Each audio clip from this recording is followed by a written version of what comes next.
You know, as we get older, there are a lot of health issues that we deal with. I mean, it's just part of getting old. And so one of the things that people deal with, more so caregivers, is a family member with either dementia, advanced dementia, or even Alzheimer's. Well, today we're talking to Mary Suckanek with Home Instead. How are you? I'm good. How are you doing today? I'm doing well. If you would, give us just quickly a brief overview of what Home Instead is all about.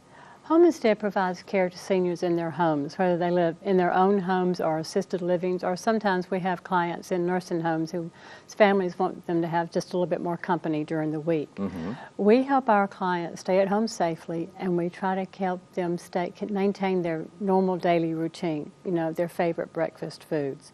When they like to eat breakfast, when they like to have lunch, they are able to read the paper at the normal time they usually read the paper or watch their favorite television shows.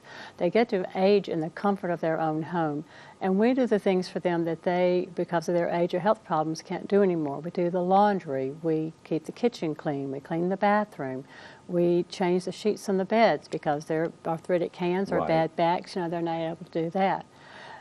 Many of our clients can't drive anymore, so we take them to their doctor's appointments or to the hairdresser or for rides down the beach to get ice cream. And our caregivers are also companions so that they're not isolated and lonely, because many of our clients don't see anyone during the week unless the caregiver comes regularly. And usually the caregiver ends up, I don't want to say ends up, but the caregiver is a family member, could be a daughter or son. Yes. Or even a spouse that trying to help them out. And again, with Home Instead, you're able to not necessarily take their place, but fill some holes and help them, you know, get a little bit of a break, so to speak. We do that. We do the things for them that they would have to do while they were there. And because we're doing those chores and the grocery shopping and cooking the meals, when they get to come see their parents, they are able to be children and enjoy their parents. They're not having to take over the role of doing the chores, like I said, or going grocery shopping or doing all those things. They can enjoy their time with their parents. Now, let's talk one of the things that I mentioned. You know, a lot of people deal with, I know my mother did, with dementia, Alzheimer's. Yes. You know, and then some people don't. I mean, my father, up until his passing at the age of 83, very sharp mind.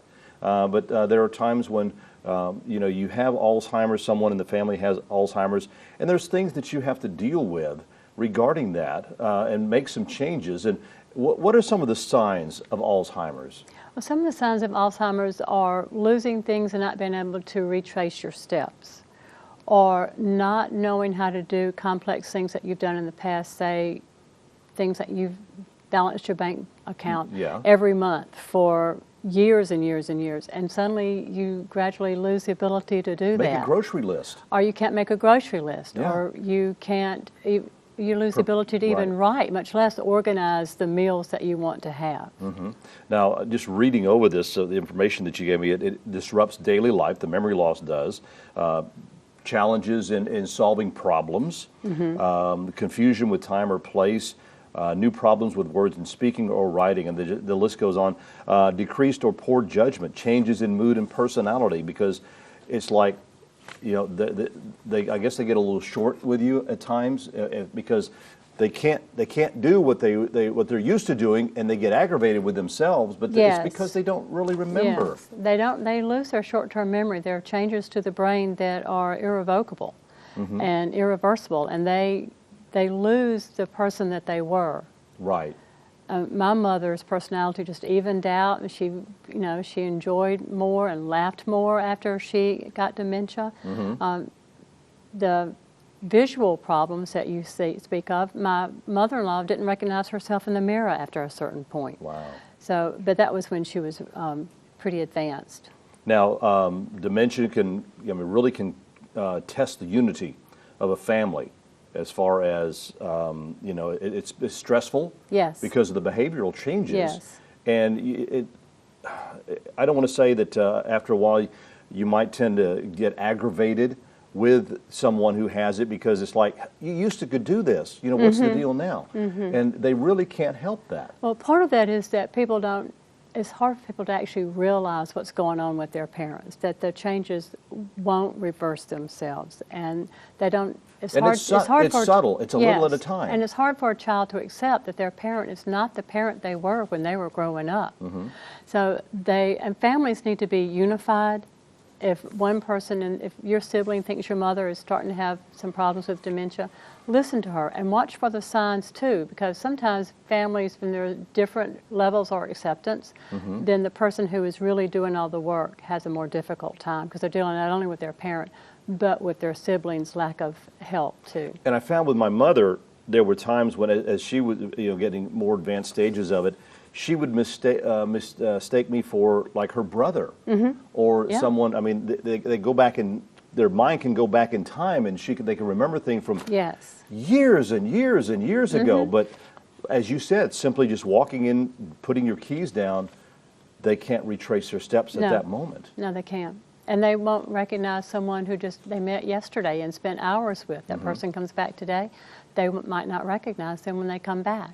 What are some of the things that Home Instead does in helping the caregivers and themselves, I don't like using the word deal with, I would say work with a dementia or Alzheimer's patient? We work with our clients. Our caregivers have dementia training so that they can work with someone who has Alzheimer's, and if they start getting agitated, they know how to redirect their behavior or redirect their attention to something else. They apologize if there's something wrong, because even if the caregiver is not the reason who creates the problem, if you apologize to the person with Alzheimer's, it calms them down so that you're accepting responsibility and they don't feel like the pressure is on them because they have been the one who made the error or is confused. And the caregivers can give families respite. Daughters and sons who care for people with Alzheimer's need a break, and our caregivers, even coming twice a week for 3 or 4 hours, can give that person the break to restore their own physical and mental health.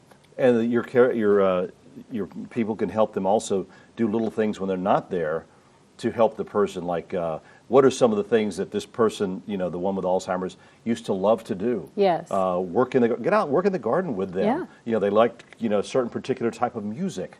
Play that music. Play the music. Go for walks. Yeah. Enjoy being outside. Just little things that... Those little things that keep their lives, the enjoyable things that we really all need to pause a moment to enjoy.